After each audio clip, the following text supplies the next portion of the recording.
जय श्री कृष्णा। आइए सुनते हैं अश्विन मास अमावस्या के दिन पीपल देव की यह कथा। एक बूढ़ा ब्राह्मण था। वह हर रोज पीपल को जल से सींचता था। पीपल में से रोज एक लड़की निकलती और कहती, पिताजी मैं आपके साथ जाऊंगी।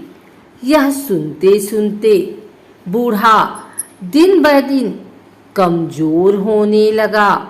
बुढ़िया ने पूछा कि क्या बात है। बूढ़ा बोला कि पीपल से एक लड़की निकलती है और कहती है कि वह भी मेरे साथ चलेगी। बुढ़िया बोली, कल ले आना उस लड़की को, जहाँ 6 लड़कियाँ पहले से ही हमारे घर में हैं, वहाँ 7वीं लड़की और सही। अगले दिन बूढ़ा उस लड़की को घर ले आया। घर लाने के बाद बूढ़ा आटा मांगने गया तो उसे पहले दिनों की अपेक्षा आज ज़्यादा आटा मिला। जब बुढ़िया वह आटा छानने लगी तो लड़की ने कहा कि लाओ माँ, मैं छान देती हूँ। जब वह आटा छानने बैठी तो परात भर गई। उसके बाद माँ खाना बनाने जाने लगी तो लड़की बोली कि आज रसोई मैं बनाऊंगी। तो बुढ़िया बोली कि ना, तेरे हाथ जल जाएंगे।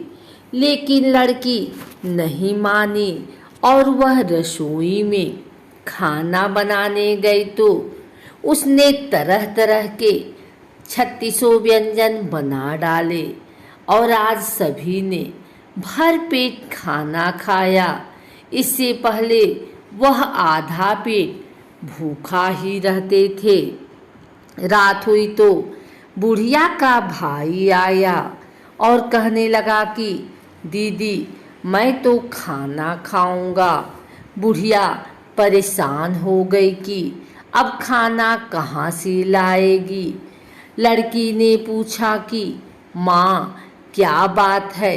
उसने कहा कि तेरा मामा आया है और रोटी खाएगा, लेकिन रोटी तो सबने खा ली है, अब उसके लिए कहाँ से लाऊंगी।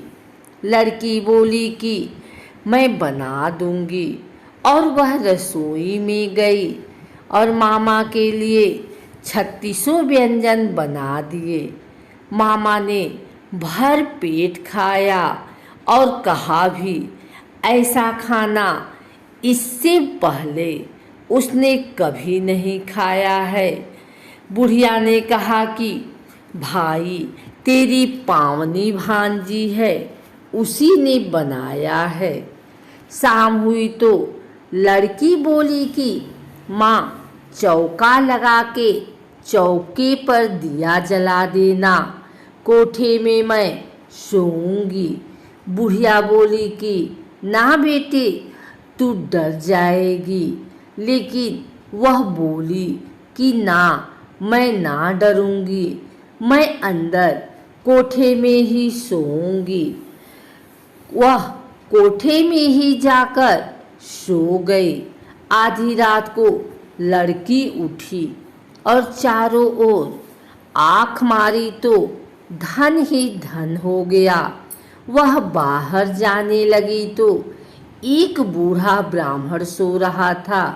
उसने देखा तो कहा कि बेटी तू कहाँ चली।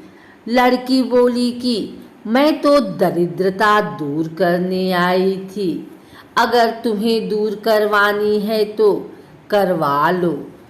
उसने बूढ़े के घर में भी आँख से देखा तो चारों ओर धन ही धन हो गया। सुबह सवेरे सब उठे तो लड़की को न पाकर उसे ढूंढने लगे कि पावनी बेटी कहाँ चली गई? बूढ़ा ब्राह्मण बोला कि वह तो लक्ष्मी माता थी, जो तुम्हारे साथ मेरी दरिद्रता भी दूर कर गई। हे लक्ष्मी माता, जैसे आपने उनकी दरिद्रता दूर की, वैसे ही सबकी करना। पीपल देवताओं का साकार रूप है। पीपल को जल चढ़ाने से देवता सकारात्मक ऊर्जा बढ़ाते हैं। पीपल में प्राण वायु बढ़ती है एवं प्रदूषण समाप्त होता है, जो एक दैविक कर्म है। पीपल पेड़ों में सबसे श्रेष्ठ माना जाता है। यहाँ तक कि भगवान श्री कृष्ण ने गीता में सभी वृक्षों में अपने आप को पीपल का वृक्ष बताया है। साक्षात भगवान विष्णु अथवा भगवान कृष्ण का ही स्वरूप है। अगर आप भी पीपल के पेड़ में दिया जलाते हैं अथवा पीपल की पूजा करते हैं तो भगवान नारायण की कृपा से आप पर अवश्य बनी रहेगी पीपल की कृपा। लेकिन आपको इतना जरूर पता होना चाहिए कि पीपल के पेड़ की कितनी परिक्रमा करनी चाहिए। पीपल पर जल चढ़ाते समय कौन सा मंत्र बोलना चाहिए, पीपल की पूजा सुबह कितने बजे करनी चाहिए इत्यादि पीपल के पेड़ से जुड़ी धार्मिक एवं रहस्यमयी जानकारी हम आपको प्रदान करते हैं। आइए सबसे पहले जानते हैं पीपल की पूजा का महत्व एवं पीपल की पूजा के फायदे। उसके बाद हम जानेंगे कि पीपल के पेड़ की कितनी परिक्रमा करनी चाहिए। हिंदू धर्म में पीपल को साक्षात भगवान नारायण का ही स्वरूप बताया गया है। पीपल की पूजा करने का प्राचीन काल से विशिष्ट महत्व रहा है। पीपल की पूजा करने मात्र से भगवान नारायण एवं महालक्ष्मी की पूजा की जाती है। अक्सर लोग अमावस्या एवं पूर्णिमा के दिन पीपल की पूजा करते हैं। पीपल ही एक ऐसा अद्वितीय वृक्ष है जिसके नीचे गौतम बुद्ध से लेकर के विभिन्न ऋषि मुनियों ने अखंड ज्ञान प्राप्त किया है।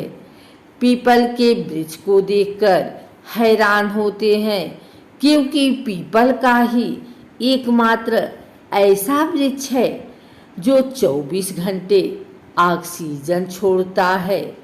आइए जानते हैं पीपल की पूजा के फायदे।